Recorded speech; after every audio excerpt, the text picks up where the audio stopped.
आपके जन्म के समय किन राशियों को बल मिला और कौन-कौन राशि नगण्य रह गए?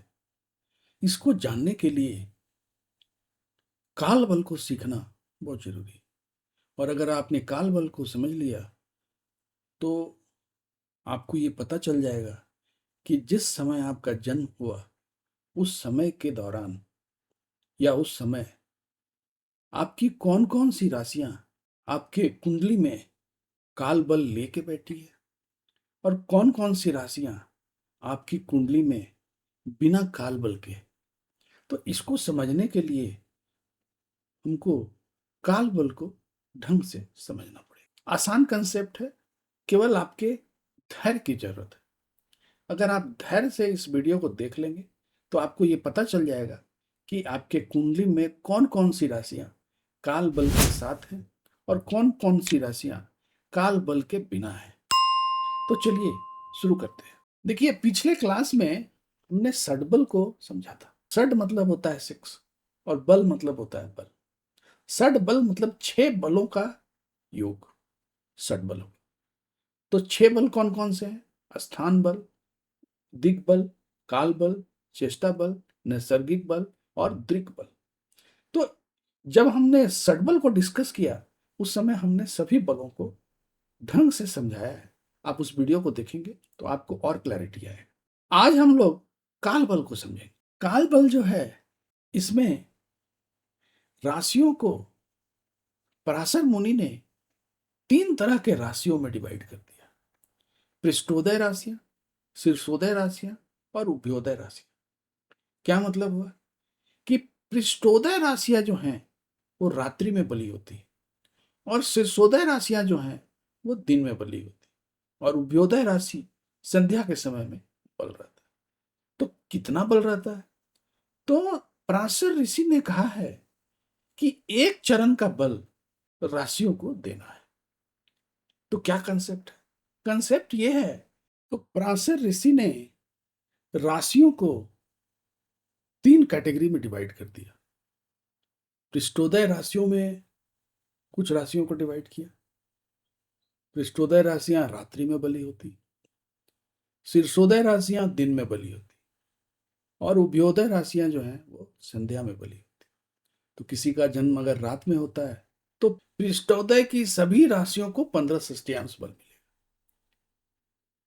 और शेष राशियों को 0 षष्टियांश बल मिलेगा। और अगर किसी का जन्म शीर्षोदय में हुआ, मतलब दिन के समय, तो शीर्षोदय राशियों को 15 षष्टियांश बल मिलेगा और बाकी राशियों को 0 बल मिलेगा। और अगर किसी का जन्म शाम के समय हुआ, तो उभयोदय राशि, जिसमें कि केवल एक ही राशि है मीन राशि, उसको 15 षष्टियांश बल मिलेगा और बाकी राशियों को 0 षष्टियांश मिलेगा। जो जन्म हो रहा है, तो उस समय जो सूर्योदय का समय है और जो सूर्यास्त का समय है, वो जगह के हिसाब से बदल जाता है। तो जो जगह में जहाँ वो पैदा हुआ, वहाँ पे उस दिन सूर्योदय कितने बजे हुआ और सूर्यास्त कितने बजे हुआ, ये जन्म का जो दिन होगा, उस दिन के हिसाब से वो निर्धारित हो जाएगा। और जब वो निर्धारित हो जाएगा, तो ये पता चल जाएगा कि उस दिन कितने बजे सूर्योदय हुआ और कितने बजे सूर्यास्त हुआ। तो ये जो सूर्योदय और सूर्यास्त का जो समय है, इसमें 1 घंटे का मार्जिन रखना है और बाकी जो समय है वो तो क्लियर है, वहाँ तो कहीं कोई दिक्कत नहीं है। तो इस तरीके से राशियों के काल बल को समझना है। तो मैं आशा करता हूँ कि आपको ये वीडियो काफ़ी पसंद आया होगा और जो षडबल का एक पार्ट बचा हुआ था, उसको मैंने क्लियर कर दिया। तो इस तरीके से षडबल भी क्लियर हो गया और आपको मैथमेटिकल तरीके से समझने का ये मौका मिला कि षडबल को कैसे समझें। केवल षडबल जान लेने से नहीं होगा, तो षडबल कैसे समझें, उसके हर बल को तोड़-तोड़ के समझना है। तो ये हो गया एक अलग चीज़। साथ ही साथ आपको काल बल का भी एक ज्ञान हुआ कि काल बल क्या होता है। मेरी हमेशा कोशिश रहती है कि हम आपको एक अच्छा से अच्छा वीडियो ला के दें, ताकि आपके ज्ञान में उत्तरोत्तर वृद्धि होता जाए, और उसी कोशिश का ये एक पार्ट था। मैं आशा करता हूँ कि आपको ये वीडियो पसंद आया होगा और आप वीडियो को देख के लाभान्वित हो रहे होंगे। अगर आपको हमारा वीडियो पसंद आता है तो कृपया चैनल को सब्सक्राइब कर लें और वीडियो को अपने दोस्तों के साथ, अपने क्लोज रिलेटिव के साथ जिनको ज्योतिष सीखना है उनको जरूर भेजें, क्योंकि ज्योतिष एक ऐसा ज्ञान है जो कि धीरे धीरे लुप्त हो रहा है।